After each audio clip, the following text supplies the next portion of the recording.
Good morning, good morning, good morning! Blessed Sunday sa ating lahat. Ayan, so video nga ulit tayo. Okay, so pero sa video na to, yung ano naman, yung sa annulment. Kasi kanina, bago kami lumabas ng bahay ng mga anak ko, may tumawag. Isa sa mga client ko sa annulment. Binalita niya na nag-last hearing daw sila last November. So, sorry. Nag-last hearing daw sila kay attorney noong November. Tapos tinanong niya sa akin, nahihiya daw siya na magtanong kay attorney. Sabi niya, ilang months ba hihintayin niya para dun sa decision? So, yung kasi hindi ko masasagot ng diretsahan kasi hindi naman tayo on hand na nag-ano sa korte, no? Yun na nga yung sinasabi ko na yung mga ibang viewers ko dyan nagme-message sa akin na may nag-aalok sa kanila pero hindi tag nito. Iba-iba yung sinasabi. Basta ang annulment guys, hindi yan na inaayos ng processor lang ha. Kailangan attorney talaga yan.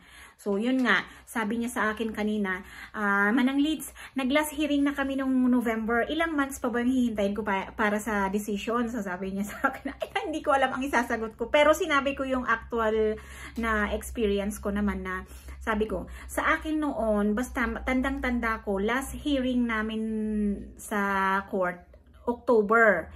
Tapos, first week of January, the following year, lumabas na yung decision ng court na granted. Yun. So, kaya hindi ko masasabi kung kailan mo yan makukuha. Basta hintayin mo. Basta nag-last hearing ka na, malapit na yan. Kasi sa akin noon, inuulit ko, October ang last hearing, lumabas ang decision, January the following year. Ayun. Pero dito sa ano yun, dito sa La Union yun, ay yung sa kanya, sa Urdaneta kasi. Magkaibang province. Pero syempre, isang lawyer. Kasi nga yung lawyer ko ang nag-ayos din sa kanya.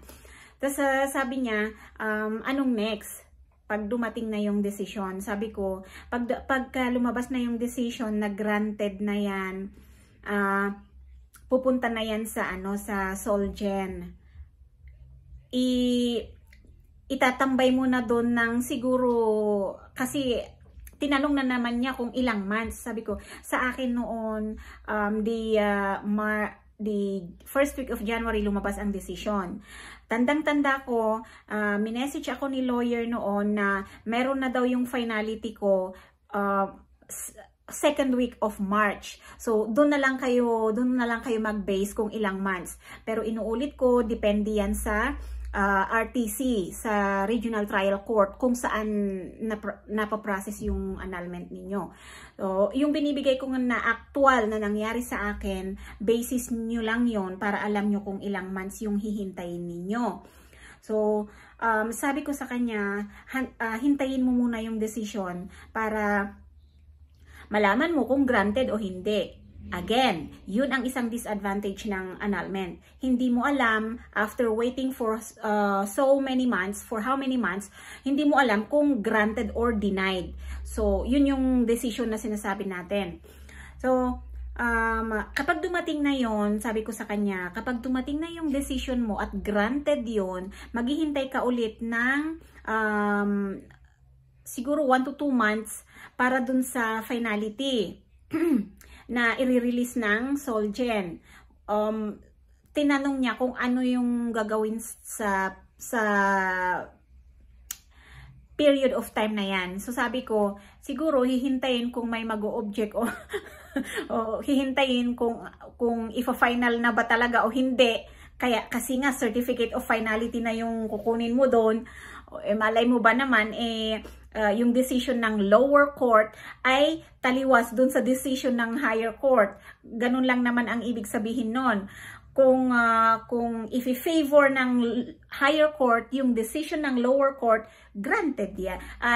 Ibig sabihin, gagawan yan ng certificate of finality. So yun na yun. Final na yun.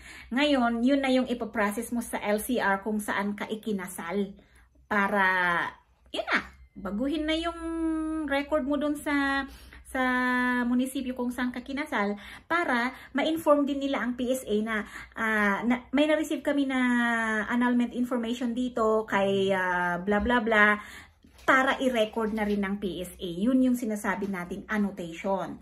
So, yun guys, ang pahapyaw na naman na explanation kasi parang nagising na naman ako sa pag-share ng information kasi nga dun sa tumawag sa akin. Imagine, kailan niya ako kinontak yun. Hindi ko na sila matandaan lahat. Kasi yun ang inaano ko ha, na marami na akong naibigay kay attorney. Kasi nga, yun nga, mabait si attorney kasi. At saka, tag nito, yung talagang ano siya, family lawyer. Alam niyang i-diskarte. Alam niyang i-diskarte yung ano, para 99% na granted yung annulment mo. Yun. Kasi, real talk na hindi lahat ng lawyer gagawin yun. Basta importante, bibigyan niyo yung lawyer ng pera, yun. Pero kay attorney kasi hindi. Kaya ang dami ko na kayang binigay sa kanya. Tapos yung mga binigay ko sa kanya, nagbigay din sa kanya. Oh, tapos ang binibigay lang sa akin per client, 10K. Oh, ayan, transparent na ako sa inyo ha. 10K per client. Pag may binigay ako sa kanya, tapos nakipag-deal talaga sa kanya, 10K lang. Baka akala nyo nasa magkano. Yan, pagka nakipag-deal na yung kliyente at nag-down sa kanya, client na yun. Sisendan na rin ako sa account ko ng 10K. Yun, para referral fee nga, referral fee. Syempre, binigyan ko siya diba? Kaya, yun guys, ulitin nyo na lang itong video kung gusto nyo malaman kung ano yung kung ilang months yung hinintay ko o hihintayin kapag may decision na, tapos what's next on decision, tapos what's next on certificate of finality. Yun guys, tiyagain nyo na lang na panoorin yung mga video ko. Kasi eto na nga, syempre may mga ibang trabaho naman tayo, hindi naman ito yung as in trabaho natin, part lang to ng pag-vlog natin. Kaya tag nito, pagka may gusto, i-refer natin kay lawyer, ganun. Si attorney na ang bahala. Kasi hindi naman tayo pwedeng mag-process ng annulment, hindi naman tayo lawyer. Di ba? Pero ang ina-assure ko lang naman is, syempre, lawyer ko siya sa annulment ko, 100% legit. Kaysa naman magbayad kayo dyan sa iba, hindi nyo alam kung totoo o hindi. Diba? Lalong-lalo na yung mga OFWs. So, yun guys. Maraming salamat sa mga nanonood. Siya nga pala, may pahabol akong announcement. Guys, mula kasi nung na-monetize itong channel ko na to, alam niyo yung binabayad sa akin ni AdSense? May percentage kasi doon. Minsan 50% ganon, may binibigyan tayo. May binibigyan tayo na tag nito. Halimbawa, anak ng OFW na yung mga dumadaan sa yung mga friends ko na kakilala ko rin ganon. Tapos parang may problema sa pera, tapos OFW, mga nanay ganon. May mga ganon, may mga binibigyan tayo. Kahit konti lang, kahit konting kaligayahan lang, doon. Pagka dumarating na yung payment ko kay AdSense, talagang naka-program na yan na 30% or 40% ganon. Depende kasi kung magkano yung ma-receive ko na meron at merong bibigyan ko. Kaya kapag may ads dyan, nakikiusap ako na panuorin nyo kahit 1 minute. Kahit 1 minute lang. Pero yung ibang ads ko naman, hindi naman masyadong mahaba. Nakikiusap ako na wag nyong i-skip. Kasi dyan galing yun. Dyan galing yung mga binibigay natin na kaunting tulong lang naman. Yun. Kaya, tag nito,